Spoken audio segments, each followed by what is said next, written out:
ಪ್ರತಿಯೊಬ್ರುನು ಈ ಬಣ್ಣಗಳ ಥೆರಪಿ ಹಿಂಗ್ ಕೆಲಸ ಮಾಡುತ್ತೆ, ಹಂಗ್ ಕೆಲಸ ಮಾಡುತ್ತೆ ಹೇಳೋದಿಕ್ ಆಗೋದಿಲ್ಲ. ಉದಾಹರಣೆ ಮೂಲಕ ಹೇಳಿದಾಗ ನಾವು ವಿಡಿಯೋಸ್‌ನಲ್ಲಿ ಅದನ್ನೇ ನಾನು ಮಾಡ್ತಾ ಇದ್ದೀನಿ.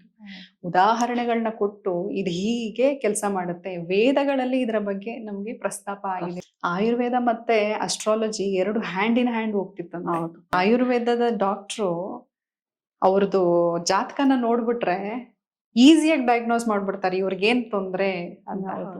ಆಮೇಲೆ ಒಂಥರ ಆಯುರ್ವೇದ ಮತ್ತೆ ಅಸ್ಟ್ರಾಲಜಿ ಬೇರ್ಪಡೆ ಬೇರೆ ಆಗುತ್ತೆ. ಬೇರೆ. ಈಗ ನಮ್ಗೆ 7 ಚಕ್ರಗಳಿದಾವೆ, 7 ಬಣ್ಣಗಳಿದಾವೆ ಅಂದಾಗ ಆ ಬಣ್ಣಗಳನ್ನ ಯಾವ ಚಕ್ರ ಯಾವ ಆರ್ಗನ್ನ ಕಂಟ್ರೋಲ್ ಮಾಡ್ತಿರುತ್ತಲ್ಲ, ಆ ಆರ್ಗನ್ಗೆ ಆ ಬಣ್ಣದ ಯಾವ ಬಣ್ಣದ ಒಂದು ಅವಶ್ಯಕತೆ ಇದೆಯೋ ಆ ಬಣ್ಣನ ಹಚ್ಚಿ ಅಲ್ಲಿ ಒಂದು ಎನರ್ಜಿ ಸಪ್ಲೈ ಮಾಡೋದು, ಬ್ಲಡ್ ಸರ್ಕ್ಯುಲೇಷನ್ ನ ಸರಾಗ ಮಾಡೋದು, ಅದನ್ನೆಲ್ಲ ಮಾಡೋದ್ರಿಂದ ಬಣ್ಣಗಳು ಅಷ್ಟು ಚೆನ್ನಾಗಿ ಕೆಲಸ ಮಾಡುತ್ತೆ. ಪ್ರತಿಯೊಂದು ಕಾಯಿಲೆಗೂ ಬಣ್ಣಗಳ ಥೆರಪಿ. ಸಿಂಪಲ್ ಆಗಿ ಬಣ್ಣಗಳನ್ನ ಕೈಯಲ್ಲಿ ಹಚ್ಚೋದು, ಕೆಲವೊಂದು ಪಾಯಿಂಟ್ಸ್ ಇರುತ್ತೆ, ಒಂದು 4 ಅವರ್ ಆದ್ಮೇಲೆ ಅಳಿಸಿಬಿಟ್ಬಿಡೋದು.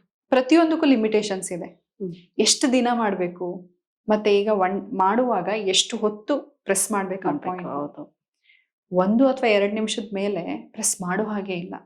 ಊಟ ಮುಂಚೆ ಎಷ್ಟು ಅವರ್ ಮುಂಚೆ ಮಾಡಬೇಕು, ಊಟ ಮಾಡಿ ಎಷ್ಟು ಅವರ್ ಆದ್ಮೇಲೆ ಮಾಡಬೇಕು, ಎಷ್ಟೊತ್ತು ಪ್ರೆಸ್ ಮಾಡಬೇಕು, ಎಷ್ಟು ದಿನ ಪ್ರೆಸ್ ಮಾಡಬೇಕು, ಅದೆಲ್ಲಾನು ನಾವು ತುಂಬಾ ಸೂಕ್ಷ್ಮವಾಗಿ ಫಾಲೋ ಮಾಡ್ಬೇಕಾಗ್ತದೆ.